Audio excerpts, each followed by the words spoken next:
মানুষ তার জীবনে দুই ধরনের পরিস্থিতিকে খুব ভয় পায়। এক, কোনো কারণবশত কারোর সামনে নত হওয়া। দুই, কোনো কারণে নিজের চরিত্র থেকে, নিজের মূল্যবোধ থেকে বিচ্যুত হওয়া। এবার কেন হয় এরকম যে কথায় কথায় কারোর সামনে নত হতে হয়? কেন বারংবার নিজের চরিত্র থেকে চ্যুত হতে হয়? এরকম কেন হয়? এটা তখনই হয় যখন আমাদের শিক্ষা এবং মূল্যবোধের অভাব থাকে। যদি মানুষের মধ্যে প্রকৃত শিক্ষা থাকে তাহলে এই সংসারে কোনো সময় এবং কারোর সামনেই নত হওয়ার কোনো প্রয়োজন নেই। যদি মানুষের মধ্যে মূল্যবোধ থাকে তাহলে তাকে নিজের মূল্যবোধ বা চরিত্র থেকে বিচ্যুত হতে হয় না, তা সে যাই হয়ে যাক না কেন। কোনো বালককে যদি জন্ম থেকেই সুশিক্ষার অধিকারী করা হয়, শিক্ষিত করা হয়, মূল্যবোধের অধিকারী করা হয়, তবে সে এই সংসারে এমন কর্ম করবে যাতে সে নিজেকে, নিজের পরিবারকে, সমগ্র সমাজকে গর্বিত করতে পারে। শিক্ষা লাভ করুন, মূল্যবোধ লাভ করুন এবং আমার সাথে ভালোবেসে বলুন, রাধা রাধা। এই সংসারে কোনো বস্তু হোক বা ব্যক্তি হোক, তার একার গুরুত্ব কিন্তু খুব বেশি নয়। একটা উদাহরণ হিসেবে বৃষ্টির ফোঁটাকে ভেবে দেখুন। যদি একটি বৃষ্টির ফোঁটা হয় তাহলে তার খুব বেশি গুরুত্ব থাকে না, কিন্তু যখন সহস্র বৃষ্টির ফোঁটা মেঘের মধ্যে দিয়ে ঝরে পড়ে তখন সেটা বর্ষার রূপ ধারণ করে। সেই বর্ষা যা এই প্রকৃতিকে শান্ত করে। সেইভাবেই পাথরের ছোট টুকরো, তার খুব বেশি গুরুত্ব থাকে না, কিন্তু যখন অসংখ্য পাথরের টুকরো একত্রিত হয় তখন তা পর্বতের আকার ধারণ করে। সেইভাবেই কিছু মানুষ যখন একত্রিত হন তখন তৈরি হয় পরিবার, কিছু পরিবার যখন একত্রিত হয় তখন তৈরি হয় সমাজ, যখন অনেক সংখ্যক সমাজ একত্রিত হয় তখন তৈরি হয় রাজ্য। এবার এই রাজ্যের সবথেকে গুরুত্বপূর্ণ ব্যক্তি হতে পারেন রাজা, কিন্তু তাও সেই রাজা একা কিছু করতে পারেন না। যুদ্ধ লড়ার সময় তারও নিজের সৈন্যদলকে প্রয়োজন পড়ে। কিন্তু এই সংসারে এমন একজন ব্যক্তি আছেন যিনি একাই সব কাজ করতে থাকেন, এবং সেই ব্যক্তি হলেন মা। আমাদের জীবনে একজন পিতার ভূমিকা কিন্তু নিঃসন্দেহে অমূল্য, কিন্তু আমাদের সকলের জীবনে যে ভূমিকা একজন মায়ের তা অন্য কারোর থাকে না। একজন মা একাই সন্তানকে বড় করতে পারেন, সংস্কারী করে তুলতে পারেন, তার জন্য পরিশ্রম করেন। আর এত কিছু কাজ করার পরেও তার কাজের জন্য তিনি প্রশংসা অবশ্য পান না। উল্টে যদি সেই সন্তান অনুচিত পথে চালিত হয়, অনুচিত কর্ম করে, তখন সেই মাকেই অপবাদের পাত্র হয়ে উঠতে হয়। আমাদের জীবনে মায়ের যোগদান কতটা সেটা বুঝুন। আপনাকে বড় করে তোলার জন্য উনি কতটা পরিশ্রম করেছেন সেটা বুঝুন। আজ থেকে, এখন থেকে, এই মুহূর্ত থেকে মাকে সম্মান করতে শিখুন। যখন সময় পাবেন, যখন সুযোগ হবে, তখন তার প্রশংসা করুন, ওনারও ভালো লাগবে। আর মায়ের এই মমতার জন্য, তার এই ভূমিকার জন্য আসুন সবাই মিলে আমরা তাকে প্রণাম করি, আর সকলে মিলে ভালোবেসে বলি, রাধা রাধা। মানুষের মানসিকতা এমন হয় যে সে যতটা করে আশা করে যে তার থেকে অনেক বেশি তার বদলে সে পাবে। দেখুন, সবকিছুই আপনার ভাবনা চিন্তার উপর নির্ভর করছে। আপনি যদি ফলের বিষয়ে ভেবে কর্ম করতে থাকেন তাহলে সেটা অনুচিত। জীবনের আসল আনন্দ হলো নিজের কর্ম করতে থাকা, ফলের চিন্তা করা উচিত নয়।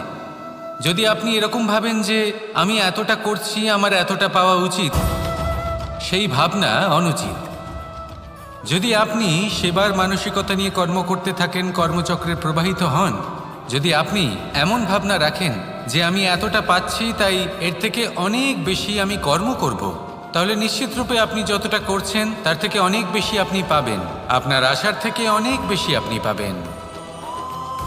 শুধু জীবনে অনেক বেশি কাজ করতে থাকুন, ফলের চিন্তা করবেন না।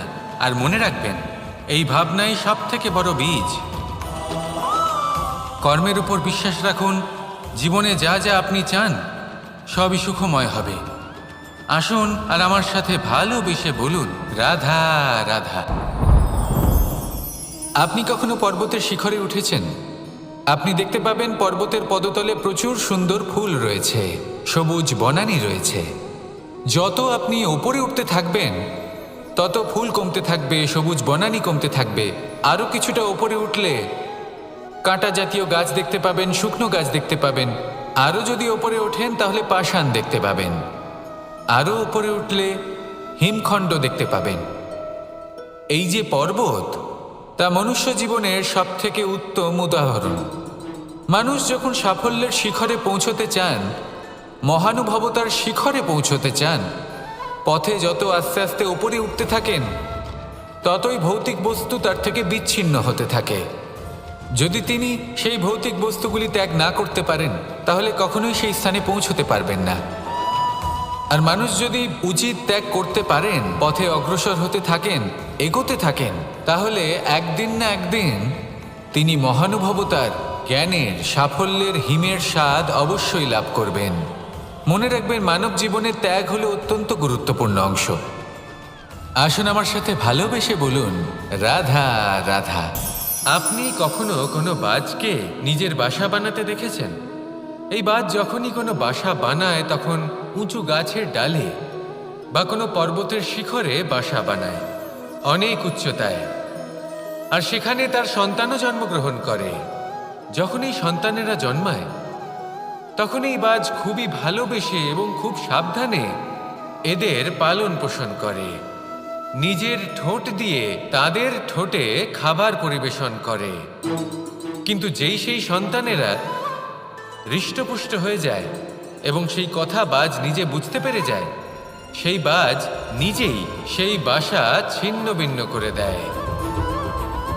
সেই সন্তান যাদের সবেমাত্র ডানা গজিয়েছে, কিভাবে উঠতে হয় তারা জানে না, সেই সন্তানগুলিকে উচ্চতা থেকে ঠেলে দেয়।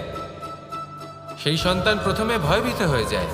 তারা সামনে মৃত্যুকে দেখতে পেয়ে ভয়ের কারণে তাদের ডানা ঝাপটাতে থাকে। আর সেই প্রক্রিয়াতেই সেই সন্তানগুলি উড়তে শুরু করে দেয়। এবার এই ঘটনায় আমরা কি শিক্ষা পেতে পারি? এটাই, যদি আপনি মাতা পিতা হন তাহলে নিজের সন্তানকে অবশ্যই স্নেহ করুন, কিন্তু তাদেরকে নিজের আঁচলের তলায় বেঁধে রাখবেন না। যদি আপনি চান আপনার সন্তান জীবনে উন্নতি করুক, তাহলে নিজের মুঠো থেকে তাদের স্বতন্ত্র করে দিন। এই সংসারে সংঘর্ষ করতে দিন। সেই সন্তান নিজেই বুঝতে পারবে যে জন্মের সময় পাওয়া ডানা কি করে ব্যবহার করতে হয়। আর আপনার চোখের সামনে আপনার সন্তান এই আকাশে উড়তে থাকবে। তাহলে আসুন আমার সাথে ভালোবেসে বলুন, রাধা রাধা। এই সংসারে সব থেকে বড় ব্যক্তি কে? আপনি বলবেন, এই কেমন ধরনের প্রশ্ন? কিন্তু এটা হলো সব থেকে উচিত প্রশ্ন। কেউ এর উত্তর দেবে যে সেই মহাপ্রতাপী রাজা, তিনি হলেন সব থেকে বড় ব্যক্তি, সেই বড় রাজনীতিবিদ, তিনিই সব থেকে বড় ব্যক্তি। আমি আপনাকে জানাই যে সংসারের সব থেকে বড় ব্যক্তি হলেন তিনি, যার সাথে দেখা করলে আপনি নিজেকে ছোট মনে করবেন না। কোনো ব্যক্তি যিনি সব থেকে বেশি শক্তিশালী, আপনি যদি তার সামনে যান তাহলে উনি আপনার অন্তরের শক্তিকে বাইরে বের করে আনবে। আপনার অন্তরের লুকিয়ে থাকা শক্তিকে জাগ্রত করতে প্রেরণা প্রদান করবে। তিনি হলেন বড় ব্যক্তি, তিনি হলেন মহান ব্যক্তি। তিনি নন যিনি নিজের বল এবং ঐশ্বর্য দ্বারা আপনাকে তার সামনে ছোট প্রমাণ করবেন। এবং সেই জন্য মহাদেব আমার আরাধ্য হলেন আমার খুব প্রিয়। কারণ রাজা হোক বা ফকির, কেউ যদি ওনার সামনে যান তাহলে সে নিজেকে ছোট মনে করেন না। আপনিও যদি জীবনে অনেক বড় হতে চান তাহলে কাউকে কখনো নিজেকে ছোট মনে করতে দেবেন না। তার অন্তরে বড় হয়ে ওঠার প্রেরণা প্রদান করুন। আসুন আমার সাথে ভালোবেসে বলুন, রাধা রাধা। সূচের শেষে একটি ছিদ্র থাকে যার দ্বারা আমরা এই সুতো পরাতে পারি। আর তারপর সূচের সাহায্যে এই সুতো দিয়ে বস্ত্র সেলাই করা যায়। কিন্তু যদি সুতোটা সোজা করে ধরা না হয় তাহলে সূচে কখনো এই সুতো পরানোই সম্ভব নয়। যদি এতে কোনো গিঁট পড়ে তখন তা কখনোই এই ছিদ্র দ্বারা প্রবেশ করা সম্ভব নয়। ঠিক এইভাবেই যদি আপনি কারোর জীবনে প্রবেশ করতে চান, কারোর অন্তরে প্রবেশ করতে চান, তাহলে আপনাকেও সহজ থাকতে হবে। এতে কোনো গিঁট থাকলে চলবে না, অর্থাৎ মনে যাতে কোনো মালিন্য না থাকে, যেন কোনো কুচিন্তা না থাকে। যদি এসব থাকে তাহলে আপনি কখনো কারোর জীবনে প্রবেশ করতে পারবেন না। আর যদি কোনোভাবে আপনি প্রবেশ করেও যান তাহলে তার মনে ঘর করতে পারবেন না। নিজেকে এই সুতোর মতন করে তুলুন, সহজ। মনে যেন কোনো কুচিন্তা না থাকে, সবার প্রতি যেন সদ্ভাবনা থাকে, শুভ চিন্তা থাকে। এমনটা করতে থাকুন। এমন একটা দিন আসবে যেদিন এই সমস্ত সংসারের ব্যক্তির মনে আপনি বাস করবেন, আর তখন এই মন প্রসন্ন হয়ে বলবে, রাধা রাধা। কথায় আছে যে এমন কোনো অক্ষর নেই যার দ্বারা কোনো মন্ত্র হয় না, এমন কোনো বনস্পতি নেই যা নিজেই একটা ঔষধি নয়, পৃথিবীর এমন কোনো ব্যক্তি নেই যার মধ্যে কোনো যোগ্যতা থাকে না। শুধু প্রয়োজন হলো যে ব্যক্তিকে আমরা খুঁজে চলেছি তাকে সঠিকভাবে চিনে নেওয়া। যদি তার যোগ্যতা, তার বিশেষত্ব আমরা বুঝতেই না পারি তাহলে আর লাভ কি রইল? এই সংসারে এমন অনেক ব্যক্তি রয়েছেন যারা ছোট ছোট অসফলতার কারণে আপনাকে এটা বলে দেবে যে আপনি কোনো কাজের নন, আপনি হলেন মূর্খ, আপনি কিছুই করতে পারবেন না। এইসব কথায় কখনোই বিশ্বাস করবেন না, কারণ আপনি এবং প্রত্যেকটি জীব এই পরমাত্মা এবং এই প্রকৃতির সৃষ্টি, যা অত্যন্ত বিশেষ। যদি আপনাকে উদাহরণ দিই তাহলে একদিকে আছে তরোয়াল, একটা বড় লম্বা তরোয়াল যার দ্বারা যুদ্ধ করা যায়, জয়লাভ করা যায়। আর অন্যদিকে রয়েছে একটা ছোট্ট সূচ, কিন্তু যে কাজ একটা ছোট্ট সূচ করতে পারে তা একটা তরোয়াল দ্বারা সম্ভব নয়। এর অর্থ হলো এটাই যে প্রত্যেকটা রচনা অত্যন্ত অমূল্য এবং অত্যন্ত বিশেষ হয়। তাহলে বিশ্বাস রাখুন যে আপনি অত্যন্ত বিশেষ একজন, আর প্রেমের সাথে বলুন, রাধা রাধা। এটা হলো ধান গাছ। এর থেকে যে চাল উৎপন্ন হয় তা মানুষ গ্রহণ করেন। আর এটা কি? এ হলো জংলি ঘাস। একবার ভেবে দেখুন, যদি এই জংলি ঘাস ধান গাছের আশেপাশে থাকে তাহলে কি হবে? ধান উৎপন্ন হতে পারবে? তা উৎকৃষ্ট হতে পারবে? আমরা কি তা গ্রহণ করতে পারবো? কখনোই নয়। এই জংলি ঘাস ধানকে নষ্ট করে দেবে, কিন্তু নিজে জীবিত থাকবে। এটাই হলো আজকের শিক্ষা। এই সংসারে যদি আপনি নীতির পথে চলতে চান, উচিত কর্ম করতে চান, সংসারকে সেবা করতে চান, তাহলে জংলি ঘাসের মতো ব্যক্তিদের থেকে সবসময় দূরে থাকতে হবে। সেই ব্যক্তি যারা দুর্নীতি এবং মিথ্যা দ্বারা পরিপূর্ণ, যাদের ব্যবহার অশুভ, যাদের অনেক অশুভ গুণ রয়েছে, তারা সঠিক নয়। সেই সকল ব্যক্তি যাদের চরিত্র অত্যন্ত দুষ্ট হয়, তারা হয় শুভ চরিত্রের ব্যক্তিকে একদম নষ্ট করে দেয়, নয় নিজের মতো বানিয়ে তোলে। তাই যদি আপনি নীতির পথে চলতে চান, এই সংসারের জন্য শুভ কর্ম করতে চান, তাহলে সেই সঙ্গ লাভ করুন যে সঙ্গ জ্ঞানে পরিপূর্ণ, যাদের মধ্যে অনেক গুণ আছে, যাদের থেকে প্রতিদিন কিছু শিখতে পারবেন। এমন ব্যক্তির সাথে জীবন অতিবাহিত করুন, দুরাচারীদের থেকে দূরে থাকুন। তবেই এই মন প্রসন্ন হয়ে বলবে, রাধা রাধা। পঞ্চতত্ত্বের মধ্যে দ্বিতীয় তত্ত্ব হল ধরণী, ভূমি, যাকে আমরা ধরণী মাতা বলি। এই ধরণী ধৈর্য ধারণ করে, আর এর ওপরেই আমাদের সমগ্র সংসার নির্ভরশীল। কারণ এই ভূমি সহ্য ক্ষমতা রাখে, এর সহ্য ক্ষমতা হলো অপরিসীম। সন্তান যতই আঘাত প্রদান করুক না কেন, প্রেমপূর্বক সহ্য করে, আর তার বদলে অমূল্য রত্ন প্রদান করে। সন্তান যদি হাল চালায় তাহলে তার বদলে তাকে অন্ন প্রদান করে। এটাই হলো ধরণী। এবার এর থেকে আমরা কি শিক্ষা পেতে পারি? এটাই যে কারোর জন্য কিছু করা বা কাউকে কিছু দেওয়া মনে কোনো কামনা ছাড়াই। আর এই কথাটা বুঝে যান, যদি কারোর জন্য কামনা না রেখে বা কোনো পাওয়ার আশা না রেখে কারোর জন্য কিছু করেন বা কারোকে কিছু দেন, যদি এটা আপনি শিখতে পারেন তবে আপনি ভালোবাসতে শিখে গেছেন।